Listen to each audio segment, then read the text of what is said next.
I Hope This Doesn't Find You by Liang. Chapter 1. It's an hour to be waiting outside the school gates in the winter cold. This is what I've been telling myself for the past hour as I shiver in my inner blazer and watch my fingernails turn a concerning shade of purple. It's an immense honor, a privilege, a joy. It's exactly what I envisioned when Miss Hedge, the year-level coordinator, called for me in the middle of my math honors class yesterday and asked that I show a few visiting parents around the school.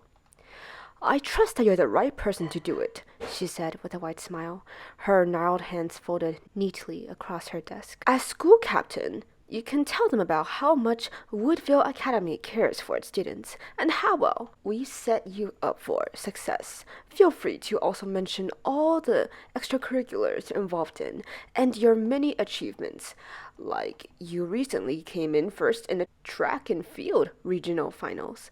The parents will love that." I smiled back at her and nodded along with so much fake enthusiasm I gave myself a neck cramp. My neck is still stiff as I straighten the badges pinned to my front pocket, stamping my feet hard to ward off what feels like imminent frostbite. My best friend, Abigail Ong, always jokes that I collect badges like a magpie. She's not wrong, exactly, but I'm not just admiring how the gold lettering for school captain catches the pale morning light. It's also a matter of symbolism. Every single badge I own is proof of something, that I have perfect grades, that I'm the MVP of every sports team I'm on, that I'm an active member at the school community, that I help out at the local library, that I'm smart and successful and have a good future ahead of me. Footsteps crunch on the dry grass. I jerk my head up and squint into the distance. It's so early that the parking lot is still empty, save for a rusted brown Toyota that's probably been there since before the school was built. All the red brick buildings on campus are quiet. The windows closed, the clouds rising over the bare trees painted a soft watercolor pink. No sign of my lost-looking parents. Instead, a terribly familiar face comes into view, and out of habit, all the muscles in my body tenses. Black eyes, sharp angles, a smile like a blade, that single ridiculous strand of dark hair falling over his forehead. The school blazer draped around his shoulder, like he's posing for a high-fashion magazine. Julius Gong, my co-captain and the most prominent source of pain in my life. At the mere sight of him, I experience a rush of loathing so pure and visceral, it feels akin to wonder. It's hard to believe that someone with such an awful personality could have such pleasing looks, or that someone with such pleasing looks could have such an awful personality. The equivalent of opening up a gift box with gorgeous silk ribbons and confetti and foil packaging and finding inside it a poisonous snake. The snake in question stops 3 solid feet away from me. The patchy yellowing grass stretched out between us is no man's land. "You're early," he says in his usual slow drawl, as if he can barely be bothered delivering the whole sentence. In the entire decade I've been unfortunate enough to know him, Julius has never started a single conversation with a proper greeting. "Earlier than you," I tell him, like it's a major point of victory that I've been standing here so long I can't feel my toes. "Yes, well, I was busy with other things." I catch the implication. "I'm busier than you. I have more important things to do because I'm a more important person." "I'm busy too," I say immediately. "Very busy. My whole morning has been one urgent matter after another. In fact, I came here straight from my workout." "That does sound like a very urgent matter. I fear the nation's economy will collapse if you didn't get your daily push-ups in." "You're just bitter because I proved in our last PE class that I can do more push-ups than you." The words are perched right on the tip of my tongue. They would be so satisfying to say out loud, almost as satisfying as beating him in another fitness test. But I swallowed them down, stuffed my hands in my pocket. The chill seems to be spreading through my bone marrow in this particularly unpleasant kind of way I've come to associate with winters here in Melbourne. Julius smiles with one side of his mouth in expression so insincere I would rather he scowl. "Cold?" "Nope," I say through chattering teeth. "Not at all." "Your skin is blue, Sadie." "Must be the lighting." "You're also shaking." "With anticipation," I insist. "You do realize we only need to get here at 7:30, right?" He rolls back his sleeve, consults his watch. It's a brand too expensive for me to recognize, but fancy enough for me to know it's expensive. I actually wouldn't be surprised if he was checking the time for the sole purpose of showing it off. It's 7:20 now. How long exactly have you been standing out here like an honorary human statue? I ignore his question. Of course, I realized I was there when Miss Hedge told us, because after Miss Hedge had given me her cheerful little speech about representing the school, Julius has shown up in her office too, and to my acute annoyance, she'd given him the exact same task. I'd been vowed that I would beat him in this. I would rock up to school way earlier, 100 times more prepared in case anyone else arrived early too, and make an incredible first impression on the parents before he could. I'm aware that this isn't something we'll be graded on, but that doesn't matter.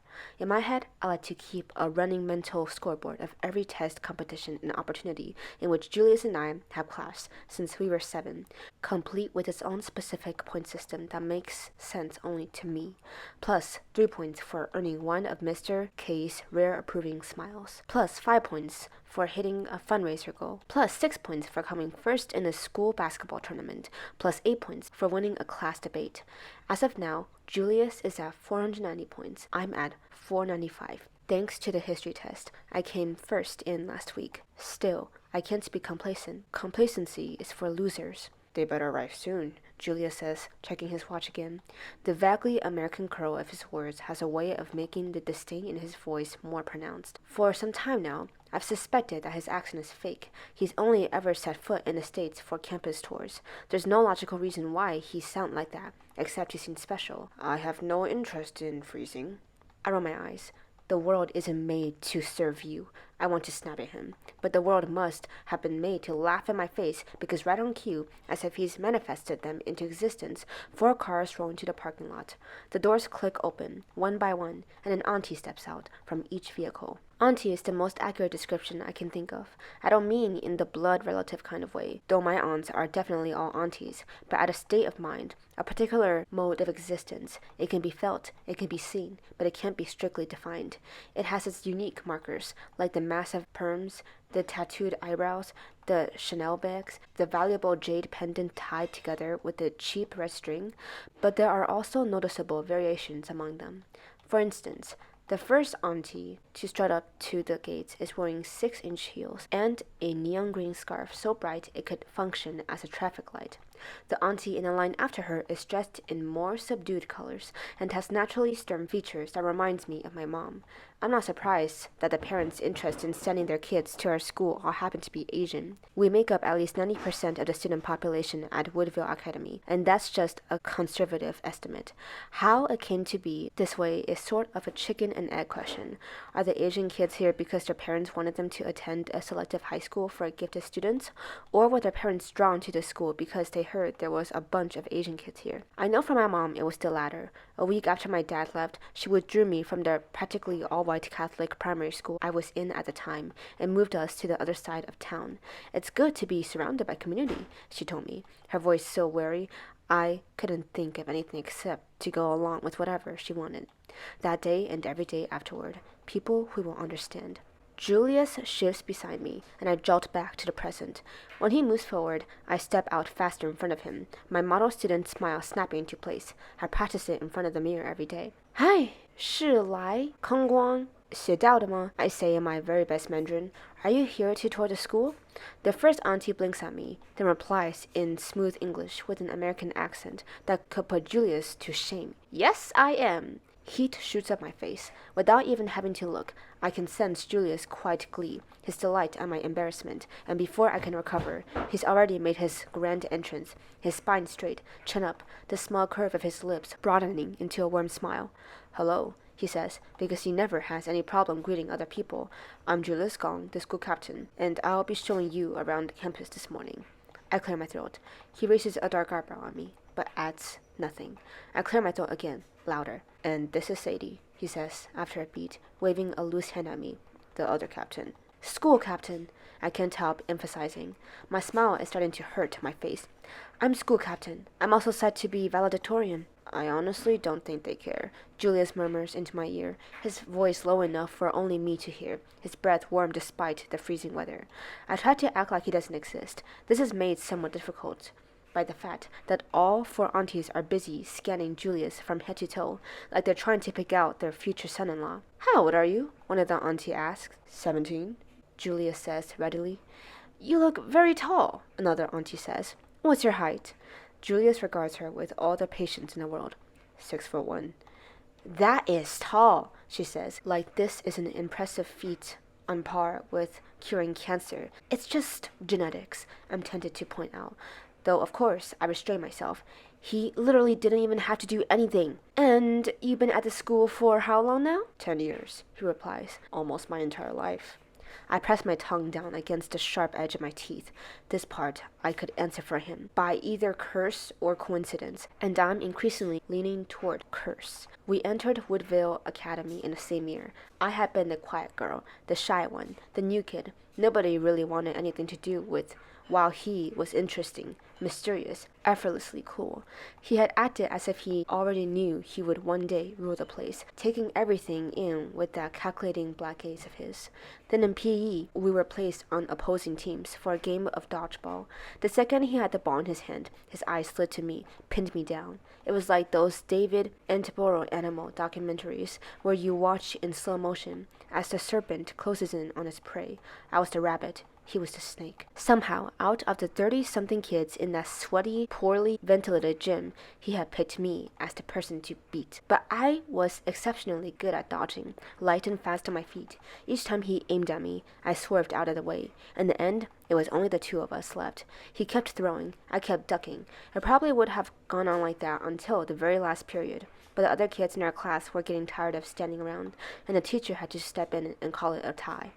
From that point on, Julius Gong became the bear of my existence. The issue is that nobody else seems to share my frustrations because he only ever bares his fangs at me. In fact, the aunties were already in love with him. He's still smiling and nodding, asking the aunties about their health and their cooking and some upcoming farmer's market. When I'm certain Julius has never set foot into anything that starts with farmer in his life, and they're all just eating it up. As one of the aunties asks him about his grades, he pauses, turning his head just a fraction towards me, and his smile twists into a smirk.